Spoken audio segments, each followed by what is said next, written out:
जय जय जगन्नाथ पतित पावन, जय जय जगन्नाथ लक्ष्मी प्राणधन, जय जय जगन्नाथ दीनजन बंधु, जय जय जगन्नाथ हे करुणा सिंधु, जय जय जगन्नाथ नीलाद्रि बिहारी, जय जय जगन्नाथ दुखी दुख हारी, जय जय जगन्नाथ अनंत मूर्ति, जय जय जगन्नाथ वैकुंठपति, कमला हृदय पद्म दीनकर हरि, अज्ञात तिमिर विनाशना दयितारी, पतित पावन जय शरण रक्षक, ब्रह्मांड खंड मंडले तुम्भे जे पालक, जगत जन जीवन जगतर कर्ता, जगत जन वंदन जगत संहर्ता, अनंत महिमा तब के बनी पारिब,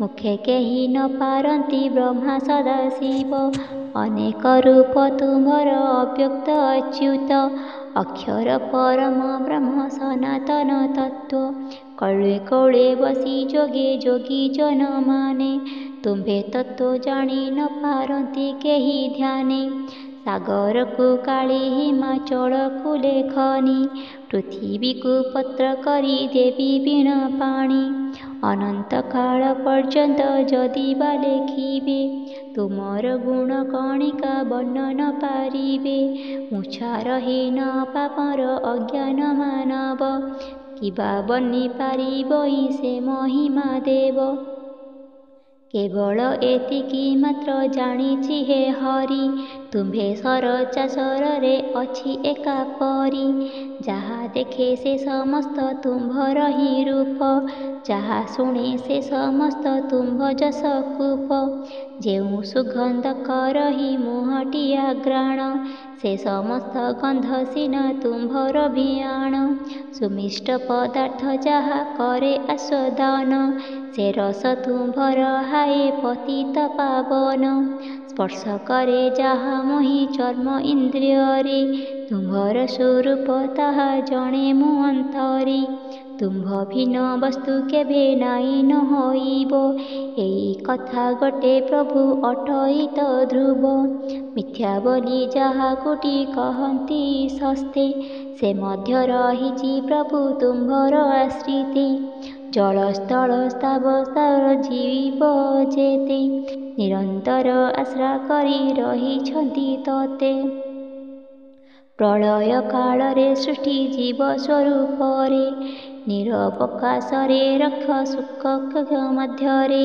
कुक्षकाखिल जगते कहंती तुमको, महाप्रलय न बधे तुम्भ श्रीअंगको, आनंदे शयन कर बटपत्र परे, अंगुली प्रमाण रूप धरि निरंतरे, किए बा जानिब देव स्वरूप तुम्भर, किए बा कहिब तुम्भ महिमा अपार, दीनहीन आर्त आर्त त्राणे निवेदई, आर्त विनाशक कर त्रैलोक्य गोसाई, करुणा कणिका दाने न हुआ कुंठित, निरंतर कंठे वास करे जगन्नाथ, तुम्भर करुणा लभि गरुड़ पुराण, चतुर्थ शाखरी वृते करी विरचन, मूल संस्कृत को एया उद्धार करिबी, प्रमाद बसे जपरी मुहि न छाड़िबी, तुम्भर ही निंदा हेब हे कमलापति,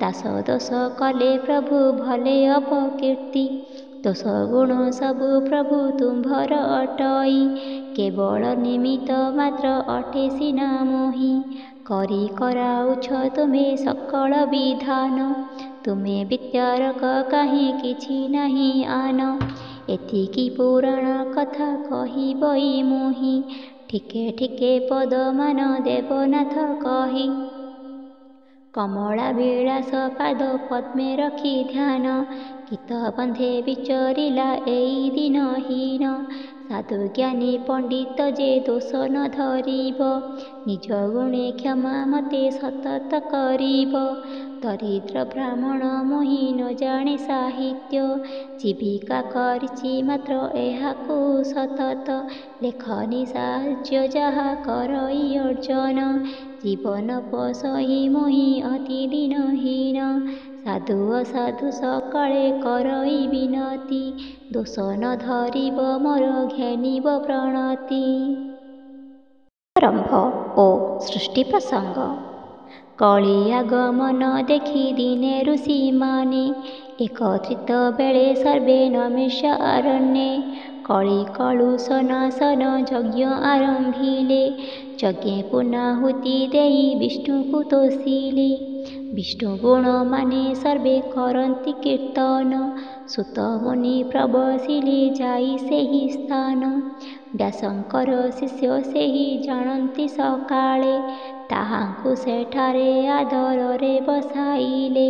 ବହୁତ ବିନୟ ହୋଇ ତାହାକୁ କହିଲେ, ପୁରାଣ ବଚନ ମାନ କୁହ ଦୟା ଥିଲେ। ଶୁଣିଲେ ତୁମ୍ଭ ମୁଖରୁ ମୁକ୍ତି ହୋଇବୁ, କଳିକାଳ ପାପ ତାପ ହେଲେ ନିସ୍ତରିବୁ। ଦେଖିନ ତାହାଙ୍କ ଭକ୍ତି ଶ୍ରଦ୍ଧା ସୁତ ମୁନି, ଆନନ୍ଦ ଚିତ୍ତରେ କରି ଗୁରୁଙ୍କ ଦାୟିନୀ। ଗୁରୁପାଦ ପଦ୍ମେ ବନ୍ଦି ଭକ୍ତି ଚିତ୍ତରେ, ମଧୁର ବଚନ ସେ କହିଲେ ଧୀରେ ଧୀରେ। ବ୍ୟାସଦେବ କୃତ ଯେଉଁ ଗରୁଡ଼ ପୁରାଣ, ତାହା କହୁଅଛି ଏବେ ସାବଧାନେ ଶୁଣ। ସୁତ ଉବାଚ।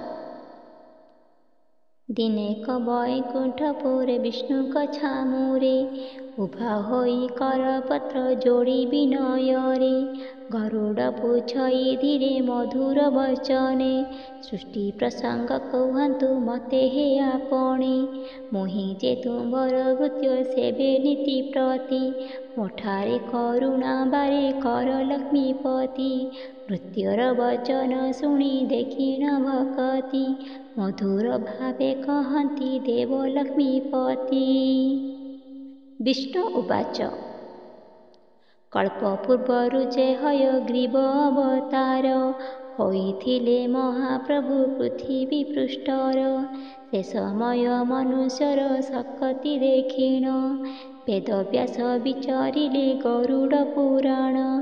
ଅମୃତ ତୁଲ୍ୟ ବଚନ ପୁରାଣ ଆଖ୍ୟାନ, ଗରୁଡ଼ ପୁରାଣେ ଯାହା ହୋଇଛି ଲିଖନ। ସୁତ ଉବାଚ। ପ୍ରଳୟ କାଳରେ ଦେବ ନାରାୟଣ, ଅନନ୍ତ ଶଯ୍ୟାରେ ପ୍ରଭୁ କରିଲେ ଶୟନ। ଦେବୀ ସରସ୍ୱତୀ ପାଦେ ଧୀର ଚାଳନ୍ତି, ଏ ସନକ କେତେ କାଳ ଗଲା ତହୁଁ ବିତି। ପ୍ରଳୟ କାଳରେ ଶେଷ ସମୟ ହୁଅନ୍ତେ, ଯୋଗ ନିଦ୍ରା ଶାନ୍ତି ହେବା ହୃଦୟେ ବାଛନ୍ତେ। ପ୍ରଳୟ ଜଳେ ଜନମ ହେଲା ଯେ ଦାନବ, ମହାଭୟଙ୍କର ମୂର୍ତ୍ତି ନିର୍ଦ୍ଦୟ ସ୍ୱଭାବ। ପ୍ରଳୟ ଜଳ ତାହାକୁ ହୁଏ ଆଣ୍ଠୁଆଣି, ଘୋର ଗରଜନ କରି ଭ୍ରମେ ଦୈତ୍ୟ ପୁଣି। ଭ୍ରମି ଭ୍ରମି ପ୍ରବସିଲେ ଅନନ୍ତ ପାଶରେ, ସରସ୍ୱତାଙ୍କୁ ଦେଖିଲେ ଯଉ ନୟନରେ। କାମେ ଅଶକତ ହେଲା ଦୁଷ୍ଟ ମନ୍ଦମତି, ବଳାତ୍କାରେ ଧରିବାକୁ ଇଚ୍ଛୁକ ଜଟତି। ତାହା ଦେଖି ପଳାଇଲେ ଦେବୀ ବୀଣା ପାଣି, ପଛେ ଗୋଡ଼ାଇଲେ ଦୈତ୍ୟ କାପେ ଧୀର ଶୁଣି। ଦୌଡ଼ି ଦୌଡ଼ି ଦେବୀ ହେଲେ ଅଶକତା, ନିକଟେ ପ୍ରବେଶ ହେଲା ଦୈତ୍ୟ ବଳବନ୍ତା। ତାହା ଜାଣି ସରସ୍ୱତୀ କପଟେ ବହିଲେ, କମଳ କରି ତାହାକୁ ବଚନ ବୋଇଲେ। ଶୁଣ ହେ ଦୈତ୍ୟ ମୁକୁଟ ମଣି ମୋ ବଚନ, ଦେଖ ମୋର ସ୍ୱାମୀ କରିଛନ୍ତି ଶୟନ। ସ୍ୱାମୀ ଯାଉ ତୁମ ସଙ୍ଗେ କିପରି ରମିବି, ସ୍ୱାମୀ ଅପବାଦ ଦେବେ କିପରି ସହିବି। ତୁମ୍ଭେ ଯଦି ବେଳେ ବିନାଶିବ ମୋ ସ୍ୱାମୀଙ୍କୁ, ଆନନ୍ଦ ମନେ ଭଜିବି ମୁହିଁ ଯେ ତୁମ୍ଭକୁ। ମତେ ପାଇବା ପାଇଁକି ଇଚ୍ଛା ଯଦି ଅଛି, ଶୀଘ୍ର ମୋର ମୋ ସ୍ୱାମୀଙ୍କୁ ତୁମ୍ଭଙ୍କୁ କହୁଛି। ତାହା ଶୁଣି ଦୈତ୍ୟ ମୋହି ଜାଣି ନ ପାରିଲା, ସାଇତ ବିଷ୍ଣୁ ଅଙ୍ଗରେ ଗଦା ପ୍ରହାରିଲା। ବାଜିଣ ଗଦା ଶ୍ରୀଅଙ୍ଗେ ଅଗ୍ନି ବାହାରିଲା, ପ୍ରଭୁଙ୍କର ଯୋଗ ନିଦ୍ରା ତୁରିତେ ଭାଙ୍ଗିଲା। ଦେଖିଲେ ଗଦା ହସ୍ତରେ ଅସୁର ଅଛଇ, ଗଦାଧର ମହାପ୍ରଭୁ ପଡ଼ିଲ କେ ଡେଇଁ। ଦୈତ୍ୟ ସଙ୍ଗେ ବହୁ ଯୁଦ୍ଧ କଲେ ନାରାୟଣ। କେତେ ସମ୍ବତ୍ସର ବିତିଗଲା ତହିଁ ପୁଣ। କ୍ରମେ ବଳ କ୍ଷୀଣ ହେଲା ଅସୁର ଦେହରୁ। ରଣେ ଅଶକତ ହେଲା ଦାନବ ସେଠାରୁ। ଜାଣିଲା ଏ ଭଗବାନ ଅଟନ୍ତି ନିଶ୍ଚୟେ। ଏହାକୁ ମାରିପାରିବ ବ୍ରହ୍ମାଣ୍ଡରେ କିଏ? ଏହା ଜାଣିଣ ବିନୀତ କରିଣ କହଇ। ଅସୁର ଜନ୍ମରୁ ଦେବ ପାରିକର ତୁହି। ମୁହଁ ମନ୍ଦା ଗତି ମନ୍ଦ କରମ କରିଲି। ତୁମ୍ଭଠାରେ ଦ୍ରୋହ କରି ଅଖଡ଼େ ମରିଲି। ଦୟାକରି ମହାପ୍ରଭୁ ଅଜ୍ଞାନ ଅସୁରେ। ମୋର ପାପ ରାଶି ନାଶ କରନ୍ତୁ ହେ ବାରେ। ଏହିପରି ସ୍ତୁତି ଯହୁଁ କରିଲା ଅସୁର। ଦୟା ପରବଶେ ତାକୁ କହିଲେ ଶ୍ରୀଧର। ଲକ୍ଷ କୋଟି ଯୋଜନ ତୁ କାୟାକୁ ବିସ୍ତାର। ତାହା ଶୁଣି ଦୈତ୍ୟ କାୟା ବିସ୍ତାରିଲେ ତାର। ଚକ୍ରଧାରୀ ଚକ୍ର ଧରି ତାହାର ମୁଣ୍ଡକୁ। ବେନି ଖଣ୍ଡ କରି ମର୍ତ୍ତି ତାହାର ପିଣ୍ଡକୁ। ମେଦ ଆକାର ମର୍ଦିଲେ ଅସ୍ଥି ସହିତରେ। ନିଜ ଦେବୀ ଶକ୍ତି ବଳେ ସ୍ତ୍ରୀ ରୂପ କଲେ।